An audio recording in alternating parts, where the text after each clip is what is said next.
타락해가고 죽어가는 그 영혼들을 향해서 우리는 참으로 주님 앞으로 이끌 수 있는 저와 여러분들이 되어야 될 줄로 믿습니다. 그래서 우리를 오늘 13절과 14절에 그랬어요. 너는 세상의 소금이다. 무슨 얘기냐면 세상의 소금이라고 왜 해필 그러셨을까? 세상에 설탕이다 이랬으면 훨씬 더 달콤하고 좋을 텐데. 그쵸? 커피에다가 소금 넣은 거 잡숴보셨어요? 저는 군대에 있을 때 먹어봤어요.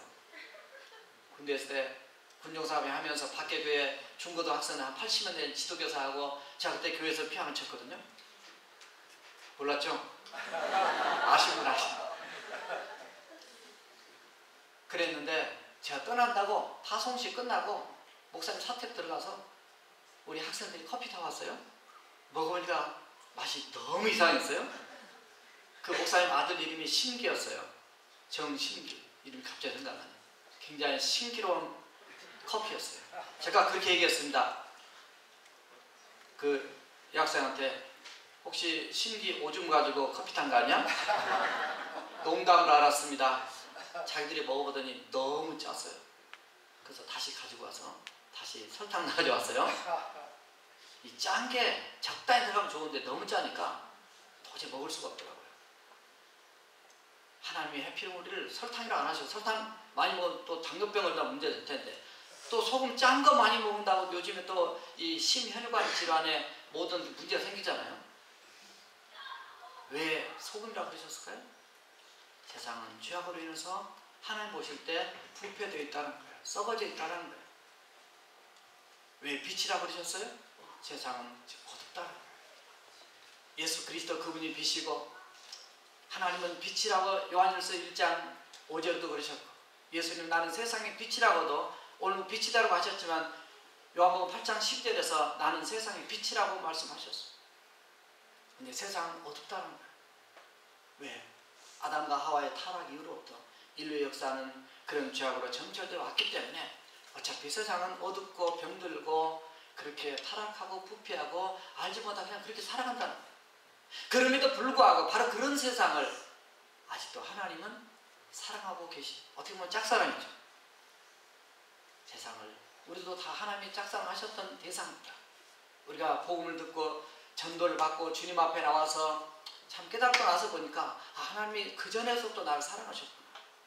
창세 전부터 나를 예정하시고 나를 구원의 자녀로 삼기 위해서 하나님 계획하셨구나. 이렇게 깨닫게 되니까 그 은혜가 너무 감격해서 나도 주님 사랑하겠습니다. 그리고 나도 알지 못한 그분들을 향해서 나도 이제는 복음을 전하고 예수님을 전하고 그분들 하나님의 사랑을 깨닫게 하겠습니다. 그래서 God loves you. 하나님 당신을 사랑합니다. 제가 지난주 말씀했나요? 하나님은 당신을 사랑합니다.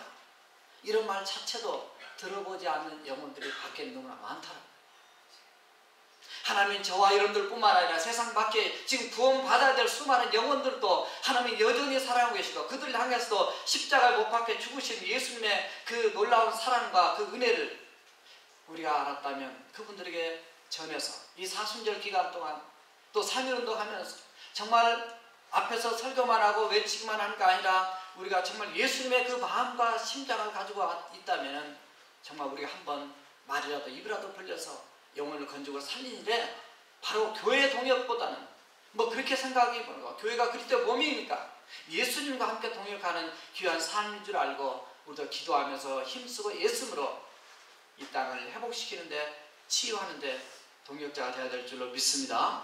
두 번째 따라합시다. 우리들은 세상에 책임이 있다. 예수님께서 세상에 살고 있는 우리를 향해서 세상의 소금이라고 말씀하셨어요. 세상의 빛이라고 말씀하셨어요. 이거는 세상에 있어야 된다는 거예요. 세상 가운데 있어야 되는 거예요.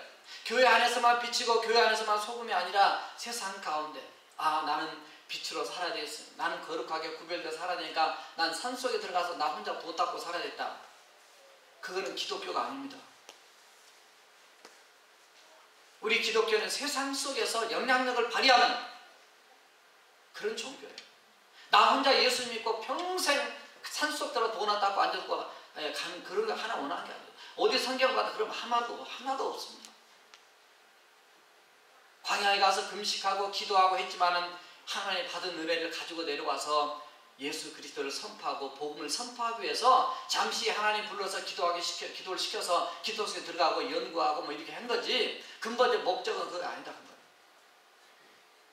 우리는 어디에서 소금이 되고 어디에서 빛이 되어야 되는 거죠. 교회 안에서 당연히 소금처럼 빛처럼 교회 안에서 살아가는 행동을 해야 하는 건 당연한 거예요. 그러나 교회 밖에서도 우리가 서 있는 그 자리, 우리가 머무는 그 자리, 우리가 만나는 그 사람, 우리가 있는 그 현장에서 빛이 되고 소금 되는 그런 책임을 감당할 때 나 때문에 한 영혼이 치유되고 살아나고 예수님 만나고 변화되고 새로워지는 놀라운 역사가 일어날 줄을 믿습니다. 그래서 소금, 우리가 너무 잘 소금은 뭐예요? 차라듯이 방부제, 썩지 않게 합니다. 소금이 들어가면 썩지 않아요. 생선도 잡아놓고 이 고기 잡고 할 때 이 생선 위에다가 소금을 뿌립니다. 물론 더 잘 썩지 않도록 해서 요즘엔 얼음 집어넣고 더 냉동도 시킵니다. 소금에는 다른 건 다 유효기간이 있는데 따라서 소금에는 유효기간이 없다. 혹시 있는 거 있으면 가져오세요. 그거 가짜 소금입니다. 가짜. 리얼 크리스찬에는 따라서 유효기간이 없다. 혹시 유효기간이 있어서 중간에 썩고 변되면 그 가짜 소금이에요. 소금에는 유효기간이 원래 없습니다. 물론 예수님이 오셨을 그 당시에 이스라엘에서 소금은 정제하는 방법이 지금같이 더 좋지 않아서 그런지 그때는 많은 불순물들이 들어갔다고 해요. 그래서 소금이 이렇게 만들어져서 그걸 두면은 그게 소금이 또 이렇게 소금물이 이렇게 빠져나와가지고 소금물이 빠져버린 소금이 있더라는 거예요. 그러니까 그때 당시 이거 말씀하셨을 때 그 사람들은 뭔지 이해는 합니다. 우리한테는 이해가 잘 안 되는데 소금 물이 빠져버린 소금이 있더라는 거예요. 소금 물이 빠져버린 소금은 맛이 없어 쓸데없어 밖에 버리워 던져져서 사람에게 밟힐 뿐이다. 이렇게 됐어요. 오늘 말씀에. 우리 안에서 소금 대신 정말 예수 그리스도 그분이 빠져버리면요, 영원 불변하고 정말 우리에게 영원한 생명을 주신 그분이 빠져버리면, 그분이 없이 우리가 살면은 맛 잃어버린 소금, 사람들이 밟은 거예요. 오늘날 왜 교회를 밟고 그리스도를 밟고 왜 우리가 목사가 밟힘을 당하고 다 이렇게 되는 거냐면 바로 소금이 빠져버렸다.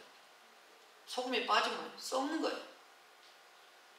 소금이 들어야 맛이 납니다. 너무 많이 쳐도 짜고 너무 적게 쳐도 싱겁고 하지만 어떻든 맛이 소금, 이 맛을 내는 데는 소금이 꼭 있어야 돼요. 저희 집사람이 음식할 때 맛이 있냐 없냐 이렇게 물어봐요. 요즘에는 싱겁게 먹어야 되니까 너무 또 싱겁게 가지고 맛이 좀 없어서 여보 괜찮아 소금만 좀 넣으면 돼, 그런 얘기를 합니다. 모든 맛은 소금에 나와요. 아무것도 다 집어넣어도 아무리 좋은 재료를 집어넣어도 거기에 소금이 들어가요. 사람만 소금 먹는 게 아니라 짐승도 소금 먹습니다. 제 시골에서 아버지 목회하실 때 그 자한인이라는 염소를 키웠단 말이죠. 그 염소가 밖에 이제 아침에 그 산 언덕에 갖다 메어놓습니다. 그리고 저녁물에 데리고 옵니다. 여름철에 너무너무 더웁니다. 그 바켓에다가 물을 한 통을 주면 거의 다 마실 정도로 먹습니다. 거기다 반드시 소금을 한 주먹 집어넣어서 넣어서 먹입니다. 왜냐하면 그렇지 않으면 안 돼요. 먹여요. 야산에 있는 그 양들도 암염을 가서 이 돌을 혀로 핥아서 먹잖아요. 우리는 소금 같은 존재예요. 우리가 들어가면 인생의 맛이 나. 예수 그리스도인들이 사람들을 만나면 절망과 좌절과 정말 어려움 속에 빠진 사람들이 희망과 소망과 가치와 의미를 느끼면서 살아나야 되는 것이 우리 그리스도인의 우리의 사회적 책임이고 우리의 삶의 영향력인 줄 믿습니다. 예수 믿는 사람들이 그 속에 들어갔는데도 아직 그 속에 똑같이 죄악으로 타락하고 변질되고 썩어 있다면은 그건 내가 문제돼요. 적어도 뭐 좀 예를 들어서 뭔가 좀 잘못된 일을 하고 있다가도 적어도 집사람들이 가시면은요 그 감출 줄도 좀 알고 인간 체면이란 게 있잖아요. 우리 교회는 그런 게 없죠. 그렇지만 얘기를 제가 이렇게 여러 군데 듣습니다. 다른 데 가서 들어보면 자기들끼리 뭐 마시고 이렇게 때리고 뭐 가다가 멈추고 막 이러다가 하다가 집사님이 딱 가셨는데도 안 멈춰. 스톱을 해야 되는데 안 멈춰. 그리고 같이 하자고. 그리고 앉아서 또 같이 하고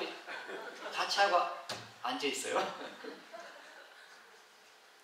그게 꼭 나쁘냐 좋냐 이런 걸 따지기 전에 정말 제가 말씀드린 거는 우리 하나님의 말씀은 우리 그리스도인들은 저분로 오면 우리가 좀 더 거룩하게라도 살려고 하는 그런 영향을 받아야 된다 그 말이에요. 넌 하나하나 똑같아. 뭐 이렇게 보니까 이게 아무 영향이 없는 거예요. 그러니까 세상이 썩은 데 들어가면 나도 더 썩어. 하얀 거는 더럽혀지기가 너무 쉽습니다. 우리가 성령 충만하기가 쉽지 않아요. 여러분 말씀 듣고 조금이라도 깨달았으면 성령 충만해야 되게 열심히 하는 뜻을 하랬다 이런 마음이 들다가도 교회 벌써 밖에 딱 나가서 기분만 나쁘면 금방 우리가 마음이 어두워지거든요. 죄로 물들거든요. 죄 짓는 건 머리기 필요가 없습니다. 그냥 마음 가는 대로, 눈 가는 대로, 입 가는 대로 그냥 가면 되는 거예요. 그러나 거룩하게 사는 데는 빨리 해야 됩니다. 씻어야 됩니다. 참 노력해야 돼요. 예수님이 이래서 어려운 거예요 사실. 영적인 전쟁이다 이게. 목사도 마찬가지예요. 우리 모두 다 마찬가지예요. 하나님 앞에 다 죄인이에요. 그래서 진정으로 이 세상에 하나님의 은혜와 치유가 임해야 될 사람들은 항상 우리 자신부터 이루어져요. 내가 영적으로 건강해야 남을 건강해 해줄 수 있습니다. 내가 하나님의 은혜로 더 충만돼야만 해요. 나를 만나는 사람들이 맞아. 나도 좀 깨닫고 이렇게 좀 살아야지. 한 분이 예수 믿으면 그 가정이 예수를 믿게 되죠. 한 분은 우리 딸처럼 아들처럼 우리 와이프처럼 우리 남편처럼 믿어야 되겠다. 어떤 사람은 남편 열심히 잘 믿는데 부인이 아주 그냥 안 믿는 사람 있더라고요. 여기 안 계시니까 한 소리인데 아주 얼마 전에 다녀가신 분이 어떤 분이 그걸 하시더라고요. 저는 한국에서 그걸 봤어요. 어떤 분은 아내가 너무 열심히 하나님 섬긴다고 남편이 이렇게 버티기와 이렇게 신앙을 일부러라도 안 가지고 도전한 분이 있는데 어떤 분이 여자가 또 그런 분이 계시더라고요. 대단하신 분들이 계세요. 고집 안 세워도 됩니다. 예수 믿는 거 잘못되게 만든 게 아니니까 정말 여러분들을 자신이 큰 은혜와 축복인 줄 알고 하나님 잘 믿는데 여러분들 마음을 쏟아놓고 주님 만나면 여러분들은 그 남편 그 아내 이상으로 하나님 사랑하고 또 이웃 사랑하고 또 주간의 영혼들을 보면 불쌍히 여겨지고 그 놀라운 하나님의 은혜 속에 쓰임받는 그런 축복이 넘쳐나게 될 줄로 믿습니다. 세상을 치유하는 것은 우리가 회개 기도해야 된다, 전도해야 된다 많은 얘기할 수 있습니다. 그러나 오늘 말씀 많이 묵상하면서 이 말씀을 하나님 기도 중에 이 본문을 주셨습니다. 이 목사 설교할 때 가장 어려운 게 본문 선택입니다. 설교를 이미 여기 와서만 해도 지금 제가 몇 번 했겠어요. 근데 여기에 적합한 제목과 여기에 맞는 다른 말씀 가지고 할 수도 있어요. 많은 고민 갈 때 이 말씀을 읽는데 어떤 게 가장 하나님 좋으십니까? 라고 어떤 때는 이걸로 탁 주실 때가 있는데 어떤 건 2개 갖고 고민하고 3개 갖고 고민하고 있어요. 하나님 이 말씀을 주셨어요. 세상을 치유하는 거 우리가 외친다고 되는 게 아니다. 한 사람 한 사람이 정말 빛과 소금의 삶으로 살아간다면 하나님이 작은 영역에서 조금씩 좀 살아나가면서 세상이 회복되고 정말 미국의 대각성 운동처럼 놀라운 성령의 바람이 불어가지고 뭐 어떤 지역의 도시가 막 회개 역사가 일어나는 것은 그건 특별한 케이스고 그건 하나님의 특별한 은총이 임해야 되는 거고 기본적인 우리의 삶에 있어서는 나부터서 하나하나 펼쳐나가는 것이 그게 하나님 우리에게 원하시는 요구사항이라는 걸 깨닫게 해주셨어요. 힘들고 어려움 중에도 하나님 뜻대로 고난을 헤치고 일어나서 영광 가운데 사는 것 자체가 빛입니다. 온거리 좀 안 썼지만 메나 마리아 옛날에 한번 보여준 적이 있는데 메나 마리아는 태어날 때 2 손이 없었습니다. 발도 하나 너무 짧아요. 하나밖에 없어요. 그 어린아이를 보호소에 맡기자고 옆에서는 그랬지만 그 어머니는 그렇지 않았어요. 하나님의 말씀대로 잘 피아노를 칩니다. 수혜를 합니다. 뭐 노래를 그렇게 잘할 수가 없어요. 한국에 순복음교회 와서 그 어메이징 그레이스 한국말로부터 영어하고 한국말 얼마나 찬양이 은혜로운지 그 한 사람 때문에 그 어려움을 극복하고 정말 하나님의 영광을 찬양하면서 근데 결혼됐어요. 1995년도에 결혼됐어요. 얼마나 장애인 올림픽에서 금메달을 수영해서 4개나 땄어요. 저런 사람도 하나님을 의지하면서 승리하고 살아가는 그 자체가 빛인 거예요. 믿습니까? 여러분 지금 현재 조금 이것 때문에 어렵다 저것 때문에 쓰러지고 넘어지고 자빠지고 하면은 그 빛이 안 되는 거예요. 우리의 빛이라는 건 꼭 죄 문제만 해결하는 그 빛이 아니라 내가 주님 의지하고 예수님 그분으로 충만되어 살아가는 그 아름다운 모습 자체가 찬란하게 빛나는 백척, 천척, 만척짜리 빛을 말하는 그런 하나님의 놀라운 영향을 끼치는 바로 하나님의 일꾼이 된다는 거예요. 자, 말씀 준비하다 보니까 그 쪽방 동네 거지 왕초라는 책을 쓰신 이흥용이라는 목사님이 계세요. 이분은 시골에 너무 가난해서 서울에 올라오셔서 서울역 근처에서 노숙자 생활을 잠시 했습니다. 그러다 열심히 또 공부도 하고 그래가지고 이분이 한국은행에 들어가서 20년 동안 근무를 하게 돼요. 그러면서 열심히 돈을 모으고 이렇게 하다가 이분이 목회자가 돼요. 목사님 되신 다음에 하나님 내가 왜 부르셨을까? 그래서 그분이 정말 내가 노숙자로 그 쪽방 그 가난한 자 이 고통을 내가 아니까 그분을 위해서 내가 일해야 되겠다. 하나님께서 그런 마음을 주셨던 것 같아요. 그래서 그분이 그 나사로의 집이란 집을 이렇게 오픈해가지고 거기서 한 2,000명의 노숙자와 쪽방촌 가난한 사람 섬겼어요. 그분이 뭐라고 얘기했냐면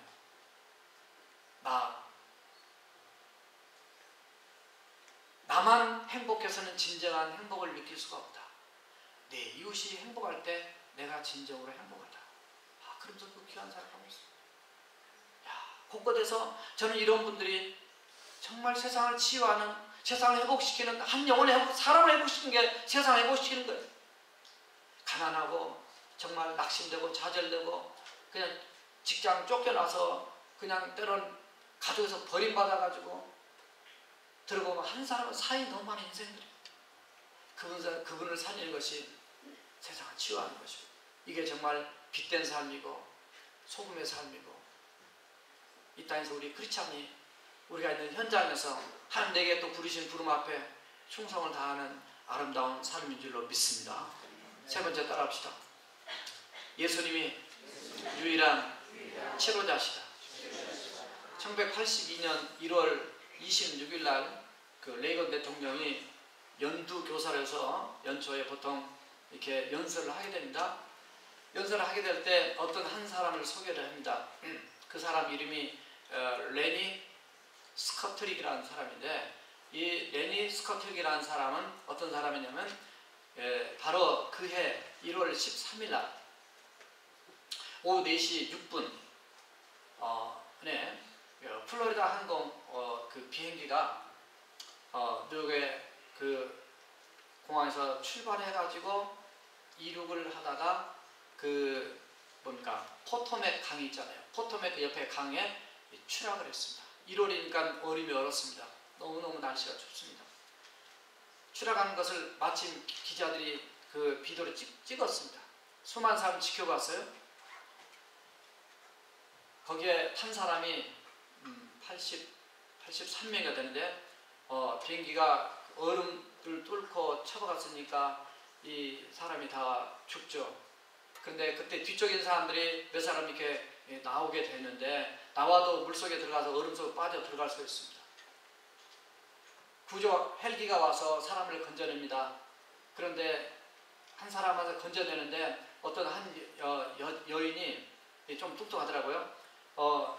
그걸 너무 추우니까 밧줄을 잡다가 놓칩니다. 밧줄이 왔다 갔다 못 잡을 수가 없어요. 사람들이 그 언덕에서 다 지켜봅니다. 지켜보는 그 상황에서 이 레니 스커트릭은 코트를 벗고 신발을 벗고 물속으로 뛰어들더라고요.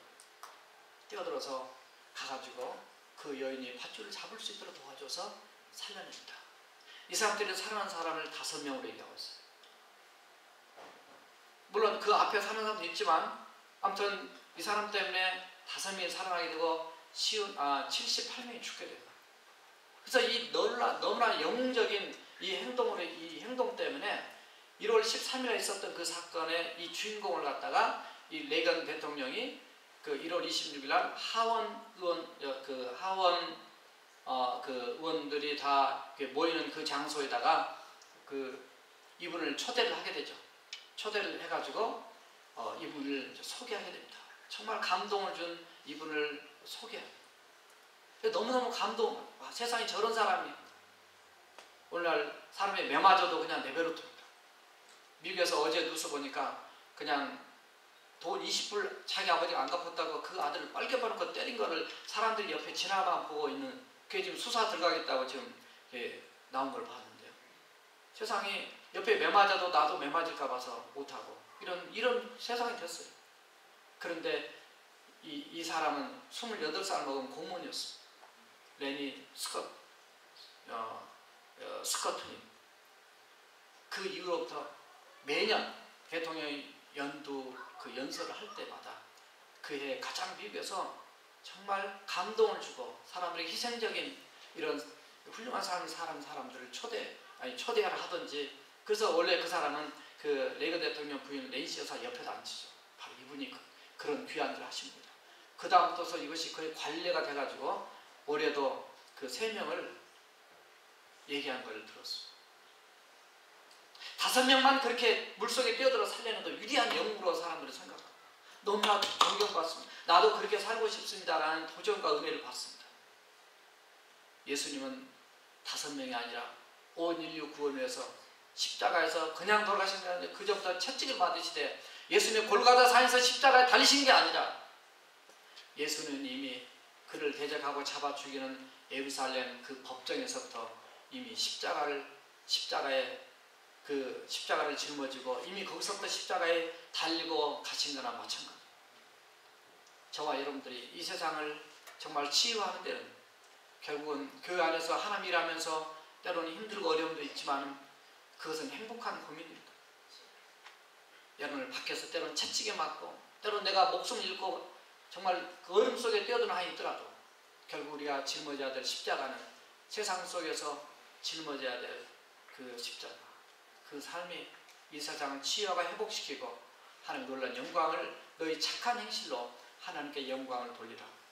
그러므로 말미암아 이 땅에 진정한 하나님의 은혜와 사랑을 증가하는 그런 주님의 백성이 될 줄로 믿습니다. 우리 함께 통성을 기도하시겠습니다. 세상을